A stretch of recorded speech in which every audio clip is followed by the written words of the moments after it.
Dari suka jadi tidak suka jadi suka. Dari marah jadi memaklumi. Dan yang terakhir, tidak ada lagi emosi negatif. Kalau ini ada, berarti kita sudah memaafkan orang itu.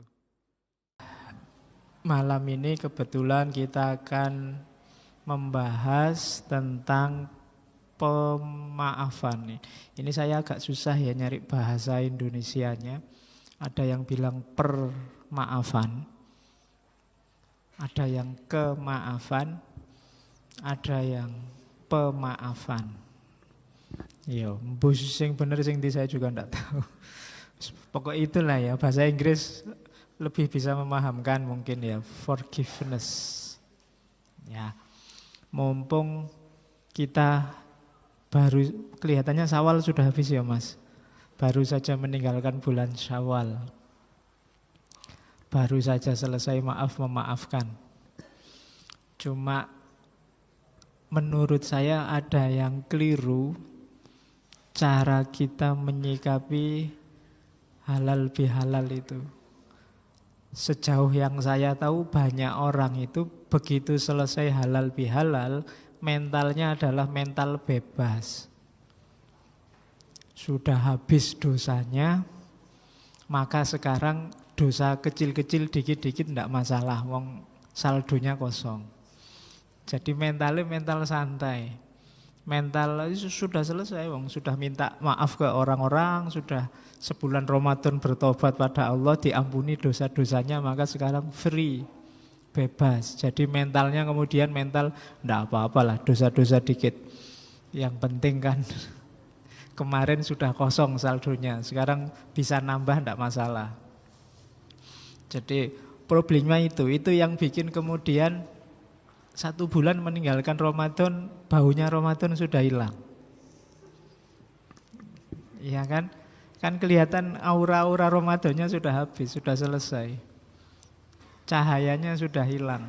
Balik kayak sebelum Ramadan lagi. Cepet loh padahal cuma 1 bulan. Itu mungkin semangatnya besok harus diperbaiki lagi. Jadi ketika kita dalam kondisi anggap saja diampuni, baik oleh manusia atau oleh Allah, itu menurut saya saatnya untuk semakin dekat dengan Allah karena kita sedang bersih. Kalau pakai bahasanya Al-Halaj, karakter kita karakter lahutiyah, karakter ketuhanan, divine. Jadi saatnya kita lebih mendekat harusnya. Karena kalau komputer itu hardware-nya siap, sudah kompatibel untuk dekat sama Allah. Tapi karena mentalnya keliru, kita malah menjauh. Karena kita merasa sudah bersih, maka ada kotoran dikit-dikit tidak masalah. Mental kita begitu. Oke, maka malam ini kita lihat forgiveness. Cuma pemaafan malam hari ini bukan maaf kepada Allah ya, kita pemaafan antar manusia. Karena hari ini menurut saya tema ini penting. Banyak di antara kita hari ini susah sekali memaafkan. Kalau membaca berita-berita itu, kita sekarang ngomong aja takut, khawatir dilaporke. Nulis aja takut. Guyon takut, karena kalau keliru nanti urusannya polisi. Jadi sekarang kita serba takut, serba curiga. Kita juga melihat orang lain dengan kacamata curiga, orang lain melihat kita dengan kacamata curiga. Dimensi forgiveness-nya hilang. Kita tidak bisa memaklumi orang lain juga tidak bisa memaklumi kita. Akhirnya yang terjadi semacam hari ini. Di WA, grup-grup, Facebook, itu kan isinya semua saling mencurigai kelompok yang lain. Al-Quran kan nyindir itu bahwa umat Islam hari ini itu pakai istilahnya Al-Quran, kullu hizbim bima ladaihim farihun. Setiap grup, setiap kelompok membanggakan grupnya masing-masing, kelompoknya masing-masing, dan saling mencurigai grup dan kelompok yang lain. Itu yang bikin hidup kita sekarang tidak enak. Makanya saya tidak pernah posting di wall-nya Facebook. Karena kalau yang ngerti saya tidak ada masalah apa-apa dan tidak penting postingan di Facebook itu. Yang tidak ngerti saya itu jadi bahan. Ya, maka kita ngobrol aja di luar ruang publik. Saya lebih suka ngobrolnya di ruang privat.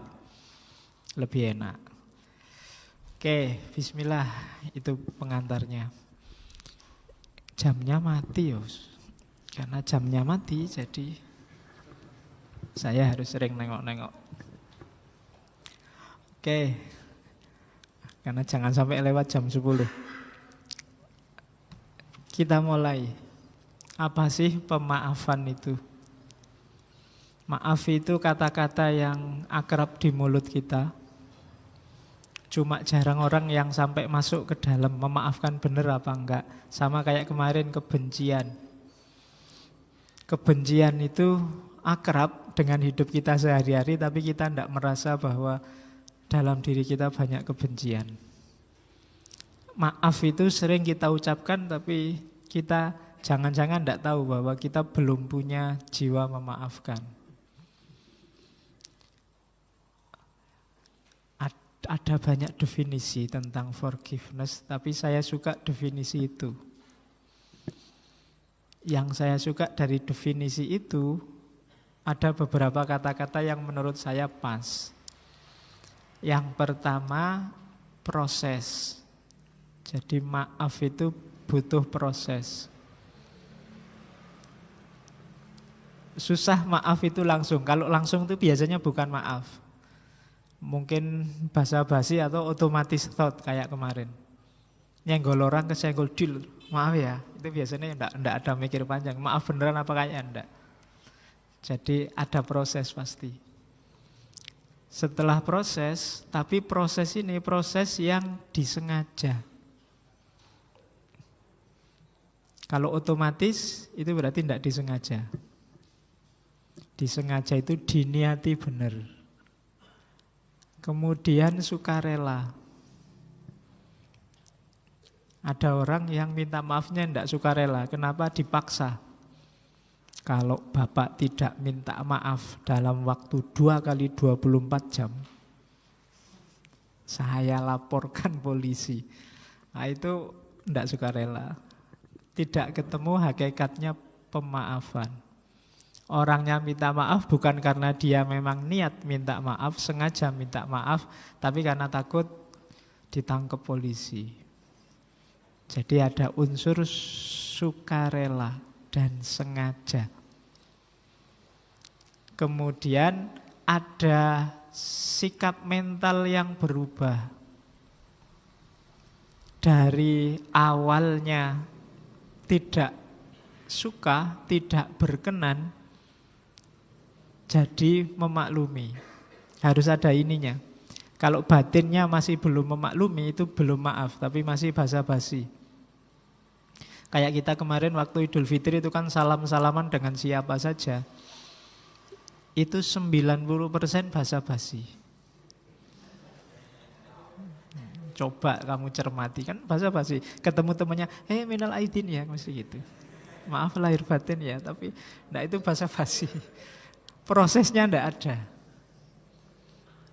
Jadi perubahan perilakunya enggak ada. Dan yang terakhir, emosi negatifnya disingkirkan. Dendam, ingin membalas, tadi disenggol, nyenggol balik baru saya maafkan. Itu berarti enggak memaafkan.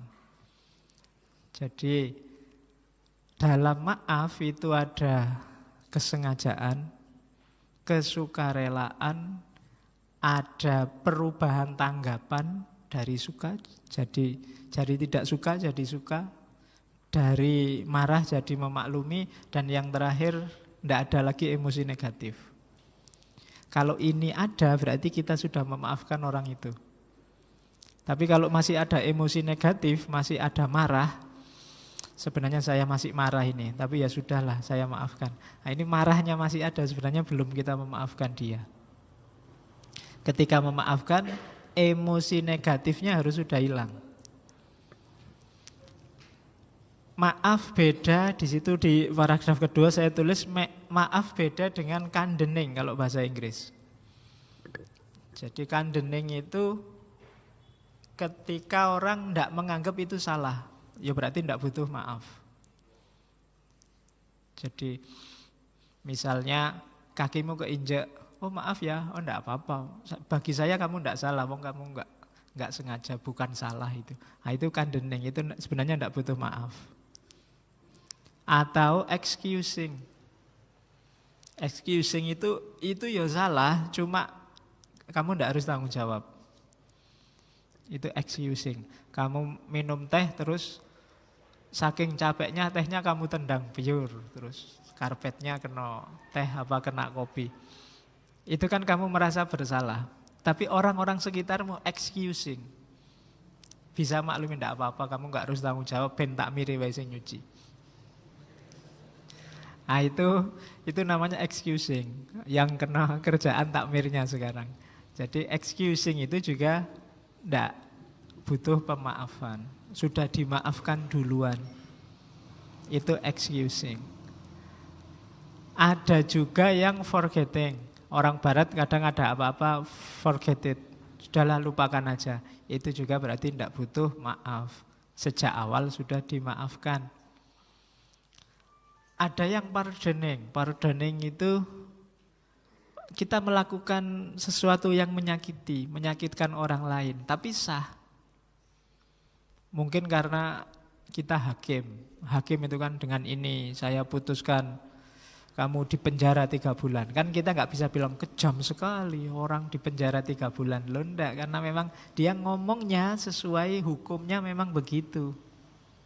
Hakimnya nggak perlu minta maaf ya, kamu saya eksekusi 3 bulan. Enggak perlu begitu.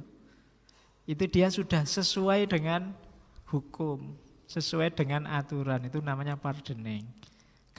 Kalau urusan ini kamu tidak perlu minta maaf, tidak apa-apa. Memang aturannya begitu. Ada juga reconciliation. Ini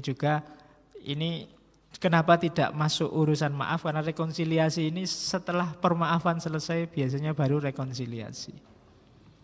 Dimaafkan dulu baru rekonsiliasi. Jadi beda. Jadi ada loh orang yang rekonsiliasi tapi belum memaafkan. Hubungannya sudah pulih tapi kamu tidak saya maafkan, tak inget-inget besok kalau kamu, nah itu berarti belum memaafkan. Tapi sudah rekonsiliasi. Masing-masing masih menyimpan dendam. Nah itu bisa. Tapi secara formal hubungannya sudah pulih. Kemarin kamu selingkuh, ya sudah, saya maafkan. Sekarang kita balik lagi. Tapi awas kamu besok. Oh, itu diinget-inget. Berarti rekonsiliasinya enggak, tapi sebenarnya belum dimaafkan. Itu forgiveness. Jadi bukan condoning, bukan excusing, bukan forgetting, bukan pardoning, dan bukan reconciliation. Untuk urusan 1, 2, 3, 4, 5 itu kita tidak ada hubungannya dengan pemaafan. Terus, nah kita ambil ke filsafat sebentar. Ada filosof namanya J.L. Austin yang nanti menginspirasi lahirnya hermeneutika modern. Jadi, kalau tentang pemaafan, teorinya Austin ini berguna. Pernyataan maaf kita itu konstantif apa performatif?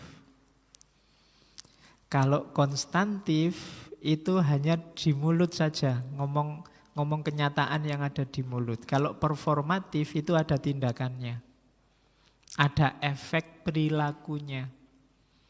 Konstantif itu teoritis saja, kalau performatif itu ada efeknya.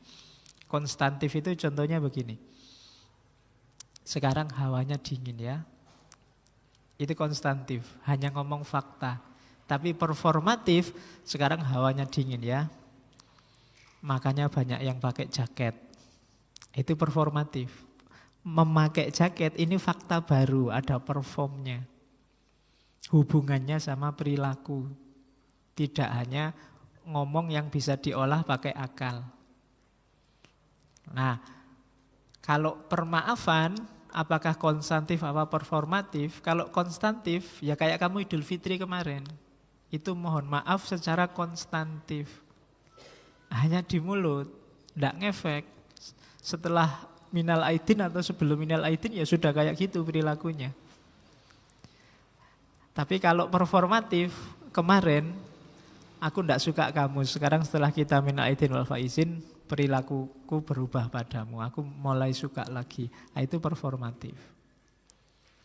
Konstantif itu urusannya kebahasaan biasanya, paling banter logika. Kalau performatif itu ada hubungannya dengan perilaku. Ada yang dilakukan, ada performnya, ada info barunya. Nah, maaf itu ada kalanya konstantif, ada kalanya performatif. Tinggal tergantung kita. Di awal tadi saya bilang kenapa cahayanya Ramadan cepat sekali hilangnya. Jangan-jangan Ramadan kita hanya Ramadan konstantif. Kayak formalitas, ndak ngefek. Setelah dimaafkan balik lagi. Jadi kemarin kita puasanya nggak perform, ndak ada efeknya. Kan kita sering bilang gitu kan. Tadi presentasinya bagus ndak? Saya ndak perform ya Pak. Tapi presentasi sih, tapi ndak ada efeknya, sama aja. Itu ndak perform namanya. Nah, halal bihalal, maaf memaafkan, perform ndak, itu nanti kelihatan di perilakunya. Kalau ndak, berarti hanya konstantif. Ngaji nih hanya konstantif kalau jadi rutinitas, ndak ngefek. Malam Kamis saya ya ngaji Pak. Sudah hampir sekian seri kita ngaji. Ada efeknya ndak Mas? Ndak tahu Pak, saya itu paham aja ndak Pak, apalagi efeknya misalnya. Nah itu berarti ndak perform. Konstantif ya. Oke, teori ini bisa dipakai untuk macam-macam. Kalau ini yang punya J.L. Austin. Oke, sebelum masuk ke teori-teori tentang pemaafan, ada beberapa miskonsepsi. Miskonsepsi itu yang pertama, pemaafan diartikan melupakan kesalahan dan menganggap tidak pernah terjadi apa-apa. Ini miskonsepsi. Tidak begitu. Memaafkan itu bukan berarti kita melupakan kesalahan. Orang ini tetap salah menurutku, cuma saya maafkan, kan begitu. Makanya tadi yang melupakan kesalahan tidak termasuk jenis pemaafan. Kayak yang sebelumnya tadi, forgetting. Jadi maaf nggak boleh lupa. Kemarin kamu selingkuh, aku inget loh, tapi saya maafkan.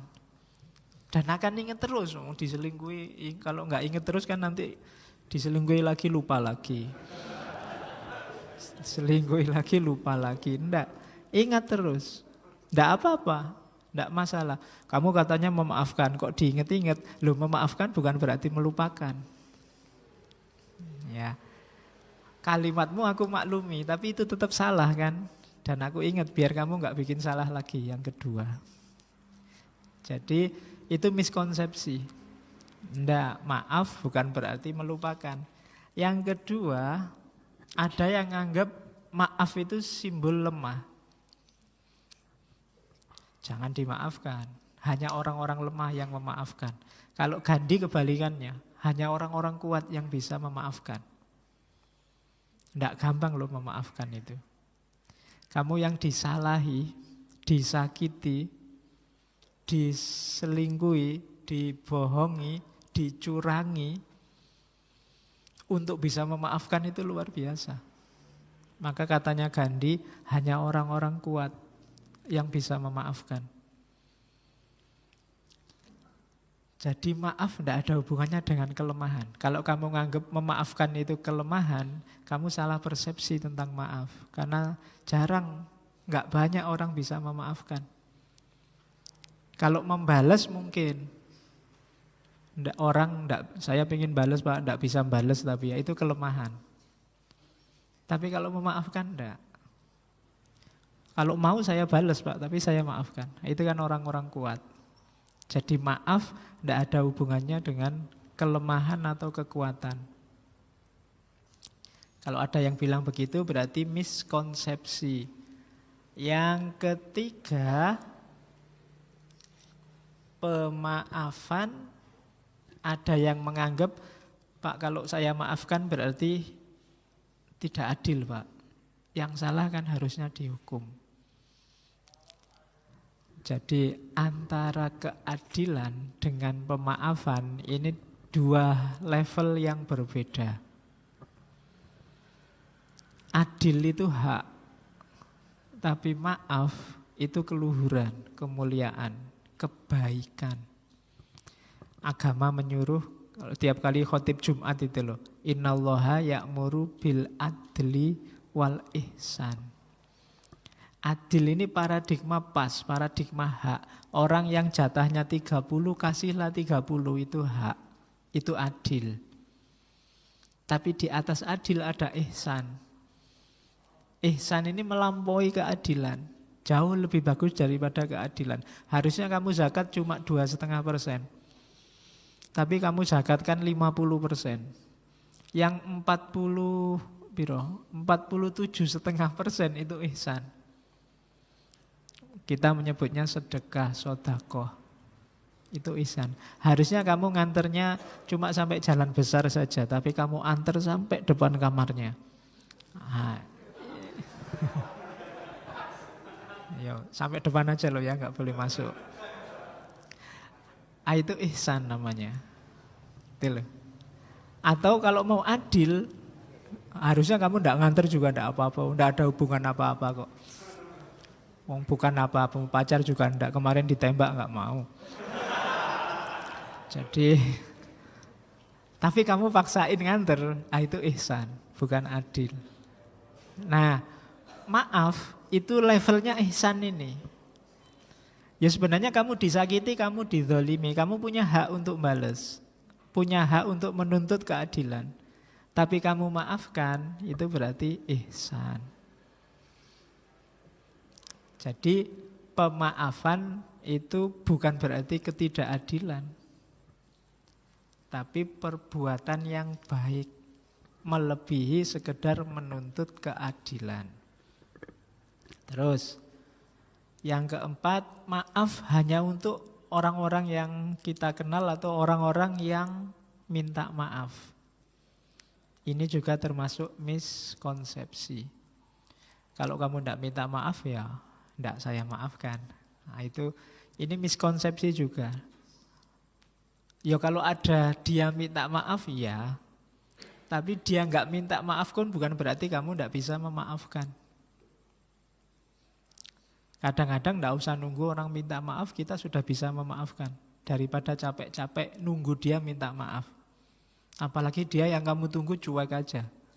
Kamu capek nunggu kapan dia minta maaf. Habis waktu menunggu ngapain? Udah dimaafkan aja. Rencananya mau dimaafkan toh ya sudah dimaafkan saja. Tidak usah nunggu-nunggu. Ini tak tunggu-tunggu nggak datang-datang minta maaf ya. Waktu kita habis untuk nunggu dia. Ngapain wong dia nggak datang-datang? Sudah dimaafkan saja. Nah itu jadi ndak ada hubungannya dengan minta maaf. Terus yang keempat lagi, harusnya 5 itu. Oke. Maaf itu ada yang bilang bisa cepat dan mudah. Ini tadi yang saya bilang, ndak, maaf itu butuh proses. Orang perlu mengendap dulu untuk mempertimbangkan dia memberi maaf apa enggak.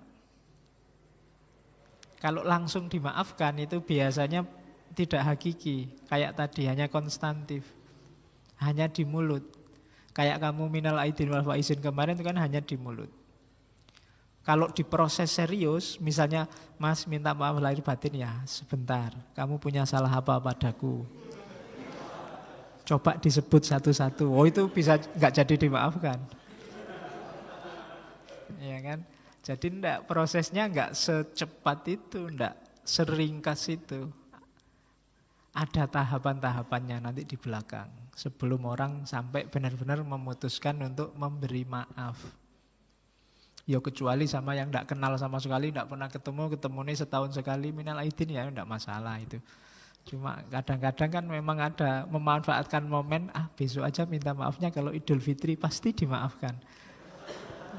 Nah, itu formalitasnya. Coba kamu bilang beneran salahmu apa, tidak mesti dimaafkan. Itu ternyata dulu yang ngambil uangmu di situ aku, pas tidak punya duit, ada uang kececeran tak ambil, sekarang minta maaf ya, bisa nggak jadi maafkannya. Jadi dia ndak cepet. Maaf itu yang serius, ada prosesnya. Kemudian yang kelima, maaf bukan berarti membolehkan atau menganggap baik perilaku yang keliru. Ada orang bohong, ya sudah kamu saya maafkan. Itu bukan berarti terus bohong itu boleh. Bohongnya jadi benar, enggak. Bohongnya tetap salah. Kejahatan yang dia lakukan tetap jahat. Cuma kita memaafkan dia. Besok jangan diulangi lagi, kan begitu. Kok besok diulangi lagi, mungkin pertimbangan memaafkannya jadi lebih panjang lagi sebelum memaafkan. Jadi awas jangan miskonsepsi. Ada 6 hal yang kita sering salah persepsi tentang pemaafan ini. Yang pertama, maaf bukan berarti melupakan kesalahan. Yang kedua, maaf bukan berarti kita lemah. Yang ketiga, maaf bukan berarti tidak adil. Yang keempat, maaf tidak hanya untuk yang minta maaf. Yang kelima, maaf itu ada prosesnya. Dan yang terakhir, maaf tidak membuat perilaku salah jadi benar. Nah, ini miskonsepsinya. Sebelum kita masuk ke teori maaf memaafkan. Nah, selanjutnya kita lihat manfaatnya dulu. Yang pertama, mengapa harus memaafkan? Alasan pertama kenapa harus memaafkan itu biar kita ringan hidup kita. Hubungannya sama dendam, kebencian minggu lalu. Itu kan sangat berat untuk psikis kita. Jadi kita minum racun, kayak minggu lalu kan ada pepatah, kebencian itu kita minum racun dan ingin orang lain yang mati. Ya kan, kita kan yang berat. Kalau kita nggak memaafkan orang lain itu kan kita simpan kemarahan kita simpan kebencian kita di dalam. Tiap hari kita hidup dengan itu. Ketemu yang kita benci, ketemu yang tidak kita sukai, terus jadinya kan tegang. Tidak jadi lewat, terus lewat ke sana. Sudah mau lewat nggak jadi lewat, mau ke sana nggak jadi ke sana, mau masuk ke warung ada dia nggak jadi. Energi kita habis untuk itu. Mau berangkat ngaji, itu mesti dia duduk paling depan. Tiap hari bikin aku kecewa. Aku datang terakhir-terakhir aja, nggak usah lihat. Misalnya, kan kita capek sendiri, hal-hal yang nggak penting, hal-hal remeh-temeh, jadi beban. Maka begitu kita maafkan, kita ringan sudah. Membuang separuh beban di kepala dan di hati kita. Kemarahan, dendam, otomatis tersingkir. Seperti saya bilang minggu lalu, bahwa di antara yang selalu bikin kita sibuk berpikir itu adalah yang kita cintai dan yang kita benci. Padahal yang kita cintai dan yang kita benci itu tidak mesti mikir kita. Loh iya loh. Kalau kamu seneng sama orang kan tiap hari siang malam kamu pikir, wong dia ndak mikir apa-apa tentang dirimu. Benci sama orang juga begitu. Siang malam kita pikir dia nggak mikir apa-apa, dia cuek sama kita. Jadi rugi kita, rugi energi, rugi waktu, rugi tenaga, rugi pikiran. Eman-eman, mending dibuang saja. Kalau menurutmu itu barang jelek, barang tidak penting kan harus dibuang. Nggak usah disimpan.